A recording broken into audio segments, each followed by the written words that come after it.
Hey, so today I'm talking about a game again. Okay, whatever. Anyway, yeah, like I said, and especially in my last video, and pretty much all of this, because I got a lot of games, I'm beating my games, and because I'm beating my games, I'm talking about my games. And because I beat Yakuza Kiwami, I'm gonna be talking about Yakuza Kiwami 2 because I beat it.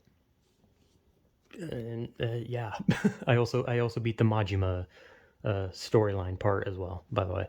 But yeah, so, as usual, I'm not going to, because this is a game that I'm slowly getting enraptured by and I don't know the full story, so I can't give a rundown and my own idea of how the overall story is. I'm just going to talk about the gameplay. And I mean, if I talk about a story thing, maybe it'll just me be either being like, I like this part, or I'm like, I don't understand this, right? So, gameplay wise, it actually plays different. It doesn't play the same as 0 and 1. Now, 0 and 1, I liked how the games played. I liked how the picking your styles and all that kind of shit. I like that. And though Yakuza Kiwami 2 definitely has like some quality of life updates, like the sub story finder that is so fucking nice because sub stories are so hard to find sometimes. And hell, you can have a guide up and sometimes you still won't find the fucking sub story. But the thing is the second one. Now, here's the thing about the story. It was a really good story, right?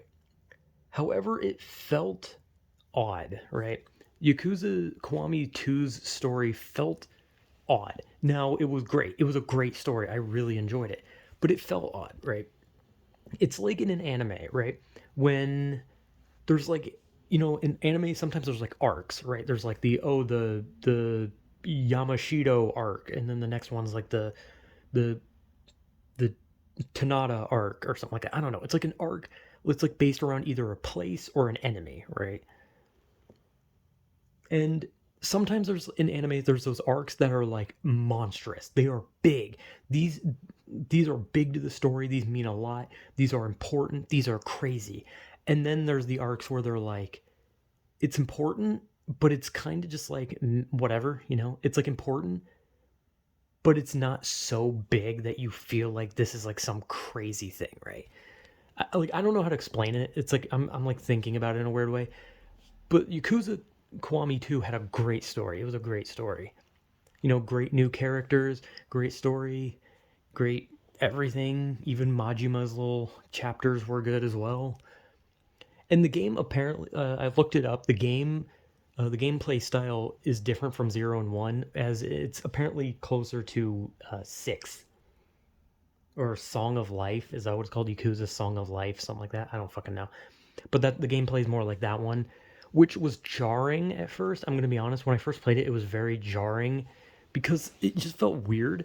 Because like I gotten so used to the fighting styles that whenever suddenly my fighting style was just like completely different, and the health bar looked different, and some I don't know, something looked weird about the game. I don't know what it was, but there was something about the graphics of the game where it looked good. It looked in anything, it looked kind of like the other games, but something felt off, which is weird. Maybe it was just the beginning, but like after about like maybe like an hour or two in the game, like everything kind of smoothed out, and I was just kind of like, okay, this looks fine now, and the gameplay's fine now. Like I don't know. I think it was just like me like being like thrown off by how different things were. Like there was like health bars floating above the enemies now. The combat was different. Like I was a little thrown off at first, and then eventually I just kind of got into it, and I was like, okay, I'm fine with this. They also have ragdoll in that game now, which is very interesting to like kick someone and watch them go flying. But overall, Yakuza Kiwami 2, very good game, very good story, very interesting new characters, good sub stories.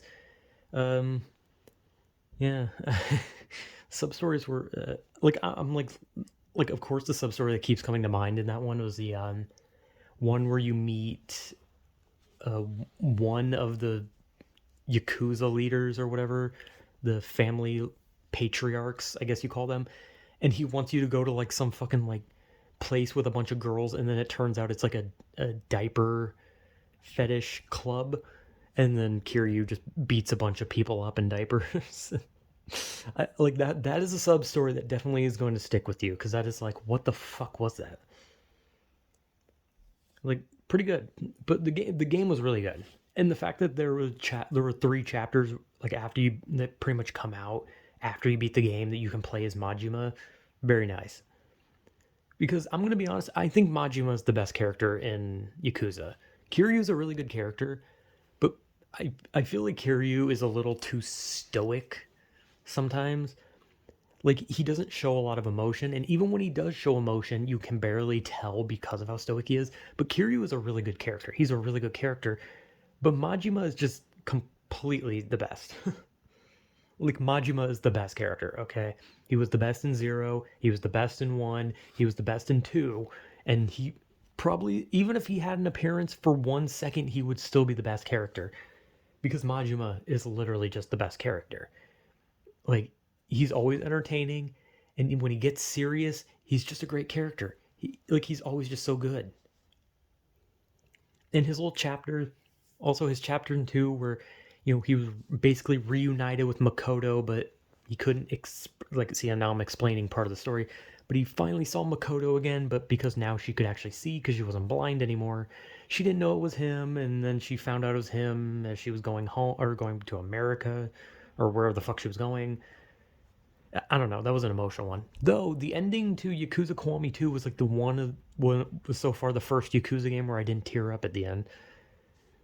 Cause like obviously they like play it like, oh, Kiryu's gonna die, and it's like, yeah, fuck right.